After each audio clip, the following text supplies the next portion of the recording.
बलिदानियों का जिम्मेवार पाकिस्तान, बलिदानियों का जिम्मेवार पाकिस्तान, बलिदानियों का जिम्मेवार पाकिस्तान, पाकिस्तान। भारतीय सेना जिंदाबाद, भारतीय सेना जिंदाबाद, भारतीय सेना जिंदाबाद, भारतीय सेना जिंदाबाद। वीर जवान अमर रहे, वीर जवान अमर रहे, वीर जवान अमर रहे। मैं अजय सिंह सैनी, सिपाही एकम सनातन भारत दल का। आपने देखा कि कल जो वाक्य रजौरी में पेश आया है, उसी के संदर्भ में आज जानीपुर में एकम सनातन भारत की टीम जो प्रोटेस्ट कर रही है। आपने देखा कि समय समय पर हमारे जम्मू की बात की जाए, कश्मीर की बात जाए, पूरे JKUT की बात की जाए, तो आतंकवादी जो हमले हैं वो किसी भी दौर पर रुक नहीं रहे हैं। ये हमले निरंतर चल रहे हैं और सरकारें इस पर मौन बैठकर कोई भी ऐसी कार्रवाई नहीं कर रही है जिससे आतंकवाद रुक सके। और हमने आपको समय समय पर प्रधान अंकुर शर्मा ने बताया कि इसका जो मूल कारण है वो यही है कि ओवरग्राउंड वर्कर्स जो आज एक्टिव हैं कश्मीर में, चाहे रजौरी चाहे पुंछ की बात करें, जो ओवरग्राउंड वर्कर्स आज एक्टिव हैं वो उन मिलिटेंट्स की पूरी सहायता करते हैं, उनको पनाह देते हैं। उसके बावजूद ही यहाँ पर हमारे लोगों को यहाँ पे निशाना बनाया जाता है। हमारे वीर जवान जो 4 यहाँ वीर गति को प्राप्त हुए हैं, जिसमें 2 कैप्टन थे और 2 सिपाही थे, वो भी किसी के लाल थे। मगर हम समय समय पर बताते रहे हैं कि आप ओवरग्राउंड वर्कर्स को टैकल कीजिए। जब आप उनकी जो गर्दन है उस पर हाथ डालेंगे तो ये हमले रुक सकते हैं। मगर सरकार उनको खुश करने के लिए और तुष्टीकरण और तृप्तिकरण की राजनीति के चलते हुए ऐसे कोई भी कड़े कदम नहीं उठा रही है जिससे ये जो घटनाएं हैं कम हो सके या रुक जाएं।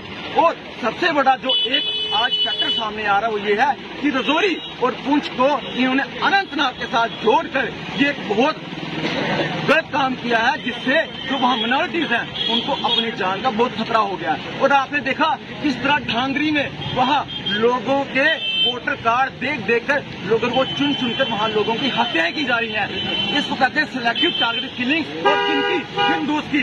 इसके बाद हम बता चुके हैं कि जिहाद को रुकना होगा। जब तक जिहाद नहीं रुकेगा तब तक ये चीजें कम नहीं होंगी। हमारे यहाँ जो फैक्ट्रीज हैं जहाँ पर ये जिहाद पनपता है, जहाँ पर ये जिहाद पैदा होता है, वहाँ सरकार को कार्रवाई करने की जरूरत है। और सरकार के ये 2 जो बयान है, तभी सरकार कहती है कि जम्मू कश्मीर यहाँ मिलिटेंसी फ्री हो गई है, और फिर सरकार कहती है कभी कभी कि यहाँ पर मिलिटेंसी बढ़ गई है। मैं पूछना चाहता हूँ इन सरकारों से कि सरकार का अपना एक बयान होना चाहिए कि सरकार आखिर कहना क्या चाहती है।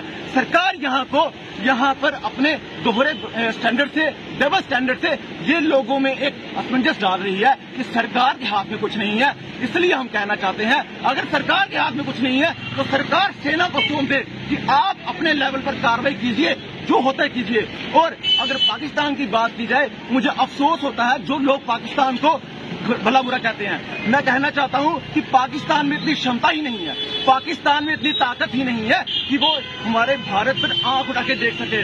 हमारी भारतीय सेना इतनी सक्षम है, इतनी ताकतवर है कि वो चुटकी में मसल सकती है पाकिस्तान को। जो यहाँ पर खतरा है, जो यहाँ पर प्रॉब्लम है, समस्या, वो जिहाद की है, वो ओवरग्राउंड वर्कर्स की है, जो उन लोगों को पनाह देते हैं, अपने घर में रखते हैं, उनका पालन पोषण करते हैं, और उसके बाद वही लोग उन लोगों को बताते हैं कि यहाँ पर आपने टारगेट करना है, और उनके टारगेट अचीव होते हैं। ये वो कारण है। जब तक सरकार उन फैक्ट्रीज को बंद नहीं करेगी, जब तक सरकार उन जिहाद पर वार कड़ा नहीं करेगी, तब तक ये चीजें खत्म होने वाली नहीं है। तब तक हमारे वीर जवान वीर गति को प्राप्त होते रहेंगे। और हमें लगता है कि अगर सरकारें इस पर कड़ा संज्ञान नहीं लेंगी तो आम लोगों को सरकार पर प्रेशर बिल्ड करके इन चीजों को अपने हाथ में लेना होगा, और सरकार को मजबूर करना होगा कि आर्मी को फुल पावर दी जाए, आर्मी इस पर डिसीजन ले, और आर्मी अपने तरीके से इन ओवरग्राउंड वर्कर्स को, जिहादियों को और इन सभी को यहाँ टैकल करके खत्म करे। हम इतना ही कहना चाहते हैं। आज समस्त जो जितनी जनता है ये आज विरोध कर रही है उन ओवरग्राउंड वर्कर्स का। पाकिस्तान की कोई औकात नहीं है, उन ओवरग्राउंड वर्कर्स का विरोध कर रही है, उन्हें खत्म किया जाए। धन्यवाद।